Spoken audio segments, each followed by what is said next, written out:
Hello everyone, তোমরা last ভিডিওতে দেখেইছিলে যে আমি কোথায় এসেছি। তো নৈহাটিতে এসেছিলাম মাকে ভালোভাবে পুজো দেওয়ার পর গঙ্গার ঘাটে কিছুক্ষণ টাইম কাটানোর পর বেরিয়ে যাচ্ছি, এখন স্টেশন যাচ্ছি। আর দেখো লাইন বাড়তেই চলেছে, যত টাইম যাচ্ছে লাইন বেড়েই চলেছে। আর এখনও তো মন্দিরটা অনেকটা দূরে। তো যাই হোক, আমি তোমাদেরকে বলেছিলাম যে আমি একটা কাজেও এসেছি প্লাস একটা জায়গাতেও এসেছি। জায়গাটা তো হচ্ছে বড় মার এখানে, সেটা দেখে নিয়েছো। কিন্তু কাজটা হচ্ছে আমার শিয়ালদাতে আছে, তাই আমি এখান থেকে ডাইরেক্ট ট্রেনে শিয়ালদা যাব। তো সেখানে গিয়ে কি কাজে গেছি সেটা হয়তো তোমরা একটু গেস করতে পারছো। আর আমার ব্লগ দিতে একটু লেট হচ্ছে কারণ শ্যুটের প্রচুর চাপ ছিল। আর এই যে দেখো, আমি ডাইরেক্ট শিয়ালদা থেকে চলে আসি, কারণ আমি কোনো ক্লিপ নিতে পারিনি, প্রচুর ক্লান্ত ছিলাম, সারা রাত জেগেছিলাম। তো এখান থেকে আমি যাচ্ছি দাদার রুমে মুকুন্দপুরে। তো সেখান থেকে আমি আবার কাজে চলে যাব।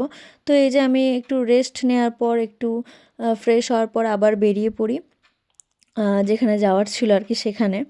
আর আমার মুখ দেখে বুঝতে পারছো আমি কতটা এক্সাইটেড ছিলাম বা খুশি ছিলাম আর কি। তো আমাকে যেখানে নামতে বলা হয়েছিল আমি সেখানেই নেমে পড়েছিলাম, অ্যাক্রোপলিস মলের এখানে। এখানে হচ্ছে সেই জায়গাটা যেখানে আসার জন্য আমি খুব খুশি ছিলাম। তো যাই হোক, দেখে নাও, এটা হচ্ছে অমিত দা স্টুডিওতে এসছি আমি। তো 2026-এর শ্যুট, প্রথম 3rd জানুয়ারি শ্যুটটা আমার অমিত দার সঙ্গে ছিল। তো যাই হোক, আমাকে রেডি করিয়ে দেওয়া হয়েছে, এবার আমার মেকআপ হবে আর মোটামুটি হেয়ারে কিছু হবে একটু আধটু।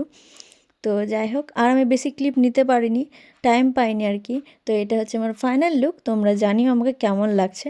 আমার বেশ ভালোই লেগেছে, আর অমিত দাও মানুষটা খুব ভালো আর কি, আমার খুব ভালো লেগেছে কাজ করে। তো তারপরে আমরা শ্যুট শেষে চলে যাই আবার রুমে। তো সেদিনকে আমি আর বাড়ি ফিরে যাইনি, সেদিনকে আর ক্লান্ত ছিলাম তাই বাড়ি ফিরিনি, সেদিনকে থেকেছিলাম, তারপরের দিন আমি বাড়ি ফিরে এসেছিলাম। তো আমার ব্লগ অনেক আছে, এডিট করার টাইম হচ্ছে না, আস্তে আস্তে সব দিতে থাকবো। বাই।